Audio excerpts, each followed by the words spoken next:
Les mères des enfants tamouls disparus à Vavuniya recherchent du soutien pour la souveraineté tamoule et l'économie tamoule auprès de la Suisse, du Japon et de l'Afrique du Sud.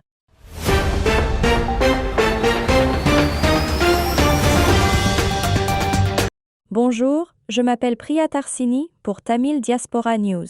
Aujourd'hui, lundi 12 mars 2024, les mères d'enfants tamouls disparus de Vavuniya ont tenu une conférence de presse sur leur stand devant le tribunal de Vavuniya sur la route A9. Les mères d'enfants tamouls disparus ont appelé au soutien de 3 pays, la Suisse, le Japon et l'Afrique du Sud. Ces mères ont mentionné avoir remarqué lors du débat parlementaire suisse que la Suisse, le Japon et l'Afrique du Sud soutenaient le groupe de la déclaration de l'Himalaya et les veuves des soldats de l'armée singalaise. Les mères ont demandé de l'aide dans 2 domaines principaux, défendre à l'échelle mondiale la souveraineté tamoule, via un référendum tamoul, et créer des industries créatrices d'emplois pour autonomiser les Tamouls afin d'aider les victimes tamouls à se remettre des contraintes de l'économie esclavagiste singhalaise. Voici la déclaration complète du porte-parole, M. Raj Kumar. L'aide de la Suisse est nécessaire pour la souveraineté tamoule et l'économie tamoule. Aujourd'hui est le 2461e jour de notre lutte continue pour retrouver les enfants tamouls disparus, pour sauver les Tamouls d'un futur génocide et pour obtenir l'aide des États-Unis et de l'UE pour la souveraineté tamoule. Devant le palais de justice de Vavuniya, notre voyage se poursuit dans ce pavillon sur la route A9. Les mères d'enfants tamouls disparus informent le monde que la décision d'empêcher les hindous de célébrer Shivaratri le 8 mars 2024 sur la montagne Vedukumari, dans la patrie tamoule, fait partie du projet de Singalais. Avec leur police et leur armée, ne peuvent être arrêtés par des moyens conventionnels. La seule solution pour mettre fin à l'oppression singalaise passe par la souveraineté tamoule.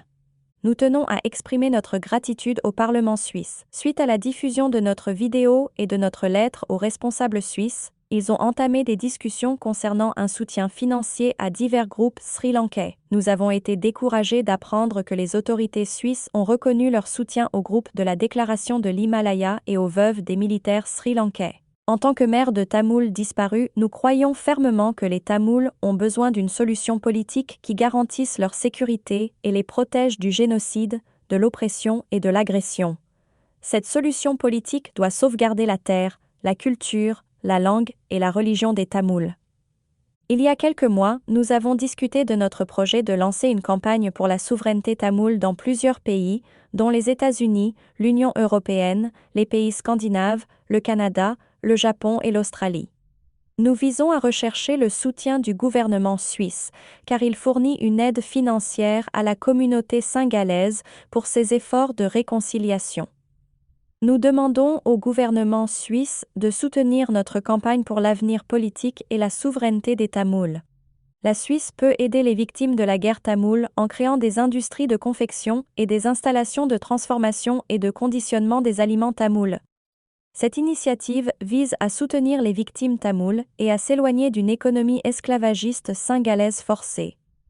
En exportant ces produits vers la diaspora tamoule en Suisse et dans d'autres pays, les Tamouls peuvent subvenir à leurs besoins sans faire face à des difficultés. Ces industries devraient être indépendantes du gouvernement sri-lankais pour empêcher l'encouragement du projet de Singalais. Nous conseillons à la Suisse de ne pas considérer un Sri Lanka uni et indivis comme la seule solution pour garantir la liberté aux Tamouls, car cette perspective est erronée depuis 76 ans.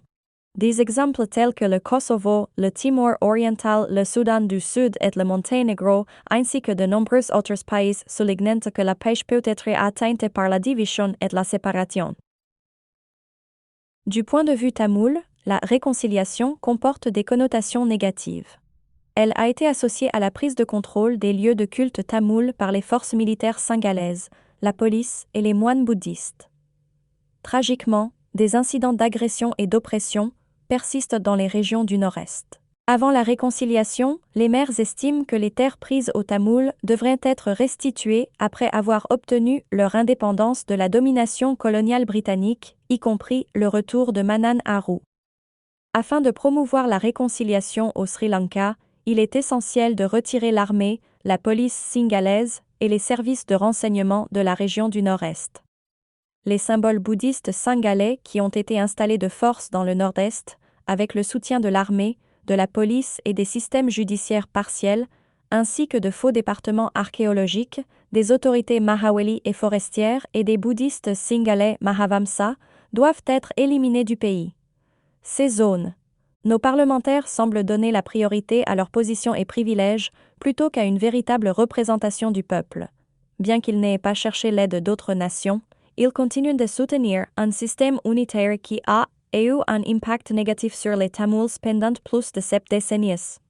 Comme l'a dit un jour Tantai Selva, seul Dieu peut sauver les Tamouls. Des lettres détaillées seront envoyées aux conseillers en politique étrangère au Japon, en Afrique du Sud et en Suisse. Moi, Priyatarsini, je vous dis au revoir, nous nous reverrons prochainement pour d'autres actualités. Merci et au revoir.